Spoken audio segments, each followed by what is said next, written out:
Problem হৈছে কি প্ৰাৰ্থীৰ সংঘাত নহয়, তেওঁলোকে যাক প্ৰাৰ্থিত্ব দিয়ে সিয়ে পলায়ন কৰে।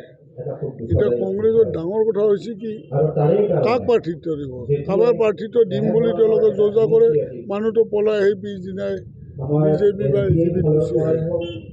সেইটো এটা ডাঙৰ প্ৰব্লেম। প্ৰাৰ্থিত্ব আগতে কংগ্ৰেছৰ প্ৰাৰ্থিত্ব পাবলৈ বহুত টকা পইচা লেনদেন চলিছিল, এতিয়া উল্টাকৈ কংগ্ৰেছে টকা দিও প্ৰাৰ্থী নাপায়, আৰু পালেও ৰাতিটো যদি কয় যে অমুকক দিম পিছদিনা পলাই দিয়ে, সেইটোৱে ডাঙৰ কথা।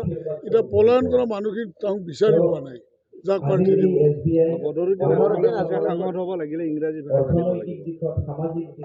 তেনেকুৱা কোনো কথা নহয়, কাৰণ ইংৰাজী জানিলেহে যে কাৰোবাৰ সাংসদ হ'ব পাৰোঁ, প্ৰিন্সিপালে বিধায়ক হ'ব আৰু তেনেকুৱা সংবিধানত কোনো নিয়ম নাই।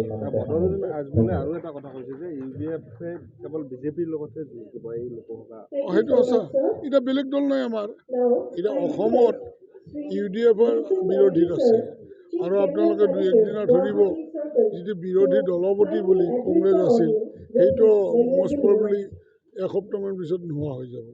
গতিকে বিৰোধী দলপতি এতিয়া UDFে। এটা বিজেপিত যোগদানৰ বাবে আপুনি 32টা চুক্তি কৰিছিলে মুখ্যমন্ত্ৰী, তাৰ ভিতৰত SBটো আছিলে আপোনাৰ।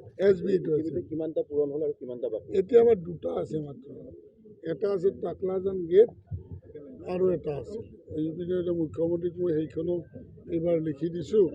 32টা চুক্তি ডাঙৰ চুক্তি আছিল, মই ভাবিছিলোঁ সমাধান নহ'ল চুক্তি SBটো গভমেণ্টে কণ্ট্ৰল কৰাটো অলপ দিগদাৰ হৈছে, কিন্তু মাননীয় মুখ্যমন্ত্ৰীৰ সপোন আৰু মুখ্যমন্ত্ৰীৰ প্ৰচেষ্টাত, হিমন্ত বিশ্ব শৰ্মাদেৱৰ প্ৰচেষ্টাত আজি সেইটো সপোন পূৰণ হ'ল।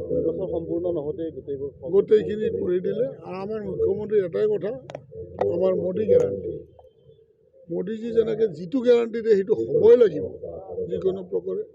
আমাৰ মুখ্যমন্ত্ৰী মহাশয় আপোনালোকে চাব, যিদিনাখন শিলান্যাস কৰে সিদিনাখন পাৰ্মানেণ্ট ইন'গ্ৰেশ্যন ডেটটো দিয়ে, সিদিনা হ'বই লাগিব। ঠিক তেনেকৈ যিখিনি চুক্তি দিছিল গোটেইখিনি হ'ল।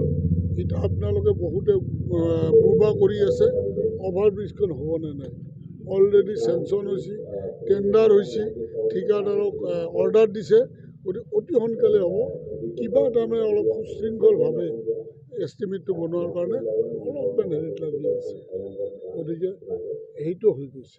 কংগ্ৰেছৰ যিটো খহনীয়া আৰম্ভ হৈছে, ভূপেন বৰাই ৰোধ কৰিব পাৰিব নাই? ভূপেন বৰাই পলাই দিছে, এতিয়া তাৰমানে খহনীয়াটো ৰোধ কৰাৰ চেষ্টাই হোৱা নাই। আমি যেতিয়া যেনেকৈ এই মেধিকুছিৰ মথাউৰি ভাঙোতে দুদিনমান পলাই দিছিলোঁ যে আমি নাই ইয়াতে, বিধায়কক খেদি চাৰিওফালে বিচাৰি ফুৰিছে বিধায়কৰ, আমি কি কৰিম? খহাই নিলে মথাউৰি, তাৰপিছত বান্ধাৰ ব্যৱস্থা কৰিম। এতিয়া ভূপেন বৰা হয়তো 30 বছৰমান পিছত বান্ধাৰ ব্যৱস্থা কৰিব। বিজেপিত যোগদান কৰিব নাই, ইমিডিয়েট আহি আছে ভূপেন বৰা, কিন্তু আমি ল'বলৈ ইচ্ছা কৰা নাই।